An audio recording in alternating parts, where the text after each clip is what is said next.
Sometimes you have a psychological problem, to be honest with you. Because why? You're thinking too much. Your iman is weak. That's why you are suffering. When your iman is weak, you know what happens? You start thinking, what's going to happen to me? My future. I'm 23, I'm not yet married. What's going to happen? And you're sitting at night and worrying. If worrying got you married, we'd all have 4 wives. Allahu Akbar. Yes.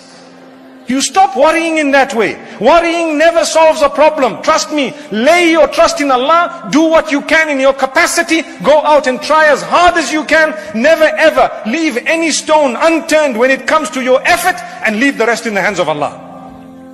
Don't worry. Sleep like a log, mashallah, for as long as you get up for Salatul Fajr. But that's the way forward. The problem with us, you can't have a job. Someone's done magic on me. Let's go where? Let's go to these fortune tellers, magicians. You can call them what you want. People who engage in superstitious activity. Islam is the fastest growing religion on earth, because the Quran and the Sunnah in reality are logical. They make sense. The minute you see superstition, the people won't want to accept Islam. Imagine someone wants to accept Islam and you tell them, when you have a problem, you must just go to these people. They will dangle an elastic band by your nose and make you sneeze 3 times. And you'll be okay. It happened to me and I was okay. How were you okay? You felt okay when you sneezed perhaps, but that was the devil making you feel okay, because he wanted to insult Allah. And he tells Allah subhanahu wa ta'ala, look, he laughs at us. Look at this guy. I made a fool of him. I made a fool of him. I made him do something, pretending or thinking that he's going to be cured through that. And when you told him, I am a Shafi, he just turned away from that. What does Ibrahim alayhi salam say?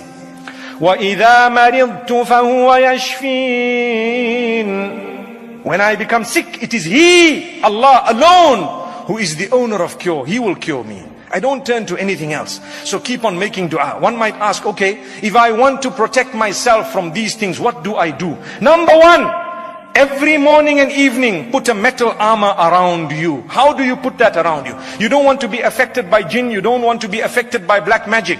I told you, one is the person who participates in it. He has disbelieved in Allah. If a person goes to a fortune teller to ask him a question out of curiosity, that means I don't want to believe them, but I say I'm just going for the fun of it. The hadith in Sahih Muslim says, Allah will not accept his salah for 40 days.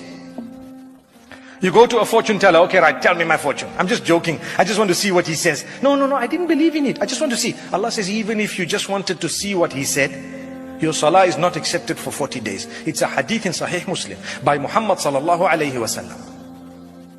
Subhanallah. How come? Now here comes a young man not reading salah. Why are you not reading salah? Oh, I'm off. What do you mean you're off? Are you a woman? No.